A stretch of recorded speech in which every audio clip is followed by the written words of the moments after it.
ജീവാംശമായി താനേ നീ എന്നിൽ കാലങ്ങൾ മുന്നേ വന്നു. ആത്മാവിനുള്ളിൽ ഈരന്തു മഞ്ഞായി തൂരാതെ പെയ്തു നീയേ. പൂവാടി തേടി പരന്നു നടന്ന ശലഭമായി നിൻ കാൽപ്പാടു തേടി അലഞ്ഞു ഞാൻ.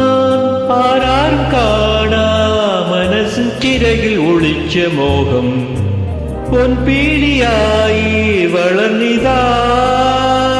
മഴ പോലെ ഇന്നിൽ പൊഴിയുന്ന നേത്ത വെയിലായി വന്നു മെഴിയിൽ തൊടുന്ന പതിവായി നിന്നനുരാഗം. ഒരു കാറ്റുപോലെ പുനരുന്ന നെഞ്ചിൽ പോലെ കുഞ്ഞി ഒഴുകിന്നതെന്നും അഴകേ ഈ അനുരാഗം.